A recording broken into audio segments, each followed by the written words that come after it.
মানুষের শোনার জন্য কান দিলেন, দেখার জন্য চোখ দিলেন। এই চোখ কোটি কোটি যার বাতাসের ভিতরে উড়ে বেড়ায়, পলিউশন উড়ে বেড়ায়, এগুলি অনবরত চোখের ভিতরে যায়, ধুলাবালি যায়, চোখটা যেন নষ্ট না হয়। এজন্য রব্বুল আলামিন চোখের ভিতরে মেডিসিন ধরনের এক প্রকারের পানি রেখে দিয়েছেন, যা প্রতি পলকে পলকে চোখের পাতা ওঠানামা করে মানুষের চোখকে আল্লাহ তাআলা ক্লিন করে দিতেছে। সৃষ্টি করে তাকে প্রতিপালন করতেছেন আল্লাহ তাআলা। মহান আল্লাহ রাব্বুল আলামিন বলেন, আলাম নাজআল লাহু আইনাইনি ওয়া লিসানান ওয়া শাফাতাইন। আমি কি তাকে দুটি চোখ আর দুটি ঠোঁট দেই নাই? একটি জিহ্বা দেই নাই? দুটি ঠোঁট যদি না থাকতো কথা বলতে পারতেন? বলেন, মিষ্টির এক এক ধরনের স্বাদ, সকল হাজারো স্বাদ গ্রহণ করার জন্য আল্লাহ রাব্বুল আলামিন একটা জিহ্বা মানুষের মুখে দিয়েছেন। মায়ের পেটের মধ্যে যখন ছিলাম এভাবে সুন্দর করে আল্লাহ গুছাইলেন। যখন রুহু দিলেন খাবারের প্রয়োজন হলো। খাবারের যখন প্রয়োজন হয়ে গেল, একটা একটা করে জোড়া দিয়ে সুন্দর করে আমি তৈরি করলাম। দেখুন, হাতের দিকে তাকান, হাতের আঙ্গুলের মাথা থেকে বাহু মূল পর্যন্ত এখানে 6টা জোড়া আছে। এই 6টা জোড়ার এখানকার কবজাটা, এই জোড়াটা যদি না থাকতো এখানে হাত হতো না। এটা কি হইতো? একখানা লাঠি হইতো। কি হতো? একখানা লাঠি। ভাত খাওয়া যাইতো না, রুটি খাওয়া যাইতো না, নিজেরটা নিজে খাওয়া যেত না। দুইজন বসতো একজন আরেকজনের সামনে, এ তাকে খাওয়াবে, ও তাকে খাওয়াবে। নিজের খাবার নিজে খাওয়া যেত না, ঠিক না? পা থেকে শুরু করে কতগুলি কবজা আল্লাহ লাগাইছেন।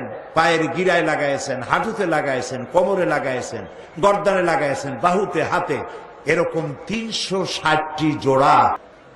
এরপরে এক এক ডাক্তার এসে পরিচয় করলো, আমি আপনার রেডিওলজিস্ট, আমি আপনার কার্ডিয়াক, এরকম পরিচয় করতে লাগলো। একটা সাদা কাপড় আমার উপর চড়াই দিল। আমার মনে পড়লো যে মৃত্যুর আগে তো এরকম ফেরেশতা আসবে। এক ফেরেশতা এসে বলবে, আমি তোমার পানি সরবরাহকারী ফেরেশতা ছিলাম, সারা পৃথিবী খুঁজলাম, তোমার জন্য এক ফোঁটা পানি পাই নাই। আমি তোমার খাদ্য সরবরাহকারী ফেরেশতা ছিলাম, সারা পৃথিবী খুঁজলাম, তোমার জন্য এক কণা খাদ্য পাই নাই। সর্বশেষ আর এক ফেরেশতা এসে বলবে, আমি তোমার শ্বাস প্রশ্বাস এটি চলাচলের দায়িত্বশীল ফেরেশতা ছিলাম, সারা পৃথিবী খুঁজে তোমার জন্য একটি শ্বাস আমি কোথাও পাই নাই। আমার কাছে মনে হলো যেন সেরকমই ডাক্তাররা পরিচয় করছে। লোকালি এনেস্থেসিয়া করলো, আমাকে বেহুশ করলো না। আমি তাকায় তাকায় দেখতে লাগলাম, উপরে বিরাট টেলিভিশনের স্ক্রিনে একটি তার আমার শরীরের মধ্যে ঢুকছে, হার্টের মধ্যে প্রবেশ করছে। এক এনজিওপ্লাস্টি হলো। চোখে দেখলাম মানুষকে আল্লাহ কত জ্ঞান দান করেছেন, সুবহানাল্লাহ। আর এটা যদি বাইপাস অপারেশন করা লাগতো, 2টা 3টা 4টা করোনারি আর্টারি ব্লক হয়ে গেছে। বললো, সেদিন মিথ্যে কথা বলেছিলাম, মেয়ে হয়েছে শুনলে তুমি মেরে ফেলবে, সেই জন্য আমি দূরের এক আত্মীয় বাড়িতে তাকে লালন পালন করেছি। আজ সে একটু বড় হয়েছে, আশা করি তুমি তাকে দেখলে পরে তুমি তাকে মারতে পারবে না। হে রাসূল, এই বাচ্চাকে দেখে আমি বুকের সাথে জড়ায় ধরলাম, আদর করলাম, এত সুন্দর মেয়ে আমার হয়েছে। কিন্তু কিছুদিন পরে আমার মাথায় জাহালাত চাড়া দিয়ে উঠলো। আমি ভাবলাম এই মেয়ে কিশোরী হবে, তরুণী হবে, যুবতী হবে, তারপরে তাকে তো বিয়ে দিতে হবে। আর বিয়ে দিলে পরে আমি হলাম এই এলাকার নেতা, আর এ আর এক জায়গায় বিয়ে দিলে সেই বাড়ির উঠান ঝাড় দেবে, রান্না করে খাওয়াবে, কাপড় চোপড় ধুয়ে দেবে, আমার তো আর ইজ্জত বাঁচবে না। আমি তখন বউকে বললাম, বউ আমার এই মেয়েটাকে একটু সাজায় দাও, একটু বেড়ায় নিয়েছে। মেয়েটাকে সাজায় দেওয়া হলো, আমি তাকে নিয়ে চললাম। বউ সরল বিশ্বাসে আমার কাছে দিয়ে দিল। আমি চলতে লাগলাম, আমি আগে যাই আর মেয়েটা পেছনে পড়ে যায়, আব্বা আব্বা করে দৌড়ায় কাছে আসে, আবার সামনে দৌড়িয়ে মেয়ে চলে যায়, আব্বা আব্বা করে আবার পেছনে এসে আমাকে জড়িয়ে ধরে। এমনি করতে করতে আমরা চলে গেলাম এক নির্জন পাহাড়িয়া এলাকায়। গিয়ে সেইখানে আমার চাদরের ভিতর থেকে আমি শাবল জাতীয় অস্ত্র বের করে মাটি খনন করতে লাগলাম।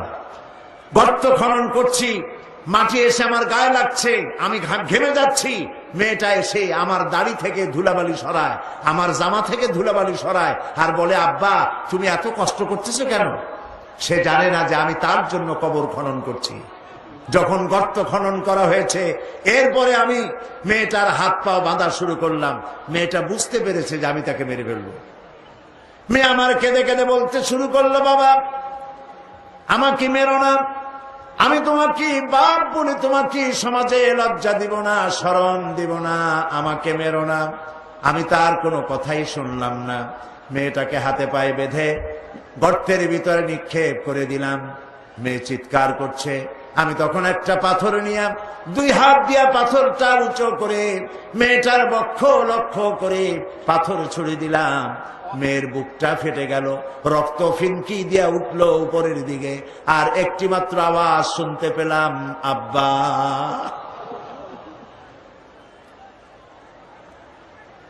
হাদিস শরীফে লেখা হয়েছে নবী করিম সাল্লাল্লাহু আলাইহি ওয়াসাল্লাম ঘটনা শুনতেছিলেন, আর নবীজির দুই চোখ থেকে পানি গড়িয়ে পড়তেছিল, দাড়ি ভিজে ভিজে পড়তেছিল। রহমতের নবী বলতে লাগলেন, আহারে মানুষও পারে এইরকম ব্যবহার করতে নিজের সন্তানের সাথে। যে যুগে নারীর কোনো সম্মান ছিল না, নারীর কোনো মর্যাদা ছিল না, সেই যুগে মর্যাদা দিলেন যিনি, তার নাম মুহাম্মাদুর রাসূলুল্লাহ সাল্লাল্লাহু আলাইহি ওয়াসাল্লাম। নবীজি মর্যাদা দিলেন, আল্লাহ নিজে মর্যাদা দিলেন। নারী এবং পুরুষ আল্লাহর কাছে সমান কিনা কোরআন দিয়া প্রমাণ করে দেখাই। এক বিন্দু তারতম্য নাই। সুবহানাল্লাহ বলেন। এক বিন্দু তারতম্য নাই। এক শ্রেণীর বুদ্ধিজীবীরা ইসলামের কাছ থেকে নারীদেরকে সরায় দেয়। আমি সেই জন্য বলি, উদাত্ত কণ্ঠে বলি, চিৎকার দিয়ে বলি, আমার দেশের মেয়ে লোকেরা যদি জানতেন যে ইসলাম তাদেরকে কি সম্মান দিয়েছে আর কি অধিকার দিয়েছে, তার কাছে বলতো তোমাদের দেওয়া অধিকার চাই না, কোরআন যেটা দিয়েছে সেই অধিকার ফিরাইয়া দাও। নারী এবং পুরুষ আল্লাহ সমান অধিকার দিয়েছেন। দেখুন কোরআন বলছে, ইন্নাল মুসলিমিনা ওয়াল মুসলিমাতি ওয়াল মুমিনিনা ওয়াল মুমিনাতি ওয়াল কানিতিনা ওয়াল কানিতাত। নিশ্চয়ই মুসলমান পুরুষ আর মুসলমান নারী, মুসলমান অনুগতকারী পুরুষ, অনুগত নারী, ওয়াসসাদিকিনা ওয়াসসাদিকাত, সত্যবাদী পুরুষ, সত্যবাদী নারী, ওয়াসসাবিরিনা ওয়াসসাবিরাত, ধৈর্যশীল পুরুষ, ধৈর্যশীলা নারী, ওয়াল খাশিঈনা ওয়াল খাশিআত, বিনীত পুরুষ এবং বিনীত নারী, ওয়াল মুতাসাদ্দিকিনা ওয়াল মুতাসাদ্দিকাত, দানশীল পুরুষ এবং দানশীলা নারী, ওয়াস-সাইমিনা ওয়াস-সাইমাত, রোজা পালনকারী পুরুষ, রোজা পালনকারিণী নারী, ওয়াল হাফিজিনা ফুরুজাহুম ওয়াল হাফিজাত, যৌনাঙ্গ হেফাজতকারী পুরুষ, যৌনাঙ্গ হেফাজতকারী মহিলা, ওয়ায-যাকিরিনাল্লাহা কাসীরান ওয়ায-যাকিরাত, আল্লাহর অধিক জিকিরকারী পুরুষ, আল্লাহর অধিক জিকিরকারী নারী। আ'আদ্দাল্লাহু লাহুম মাগফিরাতান ওয়া আজরান আযীমা। আল্লাহ তাআলা এদের জন্য রেখেছেন, আল্লাহ তাআলা তাদের জন্য প্রস্তুত রেখেছেন। তাহাজ্জুদ পড়লে পুরুষেরা সওয়াব পাবে বেশি, মেয়ে লোকেরা সওয়াব পাবে খুবই কম, মেয়ে লোক হওয়ার কারণে। এরকম আছে নাকি? দেখুন কোরআন, মান আমিলা সালিহান মিন যাকারিন আও উনসা ওয়া হুয়া মুমিনুন ফালানুহইয়ান্নাহু হায়াতান তাইয়্যিবাতান وَلَنَجْزِيَنَّهُمْ أَجْرَهُمْ بِأَحْسَنِ مَا كَانُوا يَعْمَلُونَ। আল্লাহ রাব্বুল আলামিন বলেন, পুরুষ এবং নারী যারা ঈমানদার, ঈমান অবস্থায় তারা যারা পবিত্র জীবন যাপন করবে, আর যারা পবিত্র জীবন যাপন করবে, পুরুষ হোক আর নারী হোক, আল্লাহ রাব্বুল আলামিন তাদেরকে কিয়ামতের দিন শ্রেষ্ঠ পুরস্কারে তাদেরকে ভূষিত করবেন। পুরুষ আর নারী আল্লাহর কাছে জান্নাতে, নারী এবং পুরুষ জান্নাত উভয়ের জন্য। এখন একটি কথা বলে নারীদেরকে বিভ্রান্ত করা হয় যে পুরুষেরা 70টি করে হুর পাবে, আর নারীরা তাদের ব্যাপারে কথা নাই। এই কথা বলে মেয়ে লোকদেরকে বলে যে কোরআন আল্লাহ নিজে মেয়ে লোকদেরকে ঠকাইছে। নাউযুবিল্লাহ। আল্লাহ পাক বলেছেন জান্নাতের মধ্যে আল্লাহ তাআলা যা চাইবে তাই দিবেন, মিম্মা ইস্তাহুন। যে মেয়ে লোক জান্নাতে যাবেন, তার স্বামী যদি জান্নাতি হয় তাহলে তাকে তার স্বামীকেই দিয়ে দেওয়া হবে। হুরের এক অর্থ, হুরের অনেক অর্থ আছে। এক অর্থ সাথী। এই সাথী বিপরীত লিঙ্গের যেমন পুরুষ পাবে, মেয়ে লোকও বিপরীত লিঙ্গের সাথী পাবে। এই জন্য কিয়ামতের দিনে জান্নাতের মধ্যে যদি স্বামী জান্নাতে না যায়, শুধু স্ত্রী জান্নাতে গেছে, আল্লাহ তার জন্য এক স্বামী, তার জোড়া আল্লাহ তৈরি করে দেবেন সেখানে। এ বন্ধুকে আমি বানাইলাম না।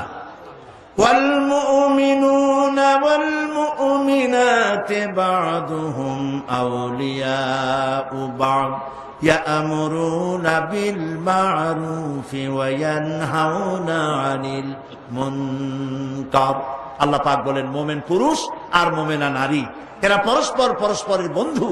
এরা মানুষকে অন্যায় কাজ থেকে দুহাতে ফিরায় আর ভালো কাজের আদেশ করে। প্রিয় ভাই সব, একজন নারী, একটা মেয়ে লোক পৃথিবীতে যখন আসে তখন তার জীবনে 3টা স্তর হয়। বলেন তো কয়টা স্তর?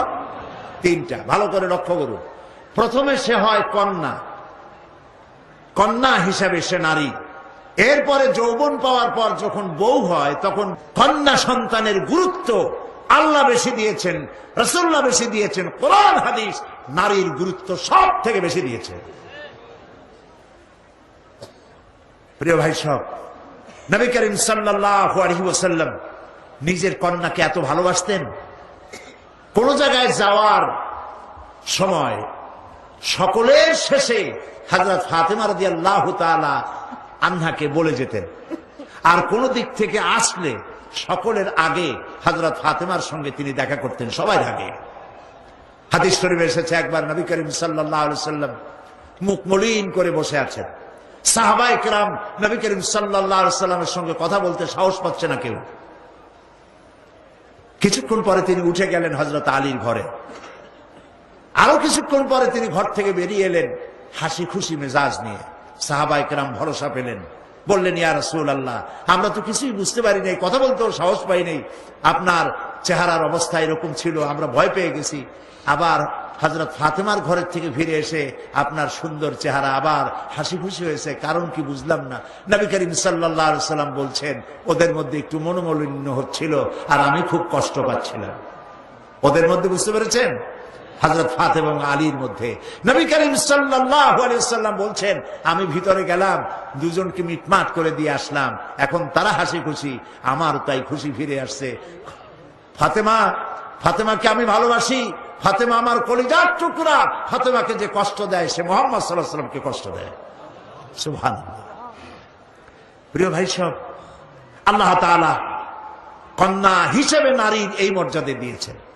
এবার এই কন্যা আস্তে আস্তে বড় হয়ে বধূতে পরিণত হয়ে যায়, আর যখন বধূ হলো তখন আল্লাহ কি বলছেন দেখেন, ওয়ামিন আয়াতিহি আন খালাকা লাকুম মিন আনফুসিকুম আজওয়াজান লিতাসকুনু ইলাইহা ওয়া জাআলা বাইনাকুম মাওয়াদ্দাতান ওয়া রাহমা।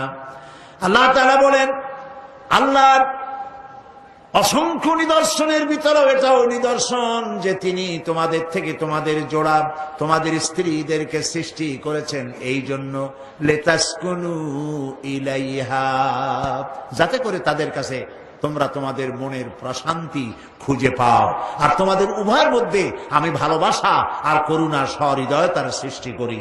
লক্ষ্য করুন, এখানে আল্লাহ তাআলা বলছেন ওয়া জাআলা বাইনাকুম মাওয়াদ্দা ওয়া রাহমা। প্রথমে ভালোবাসা, তারপরে দয়া। যখন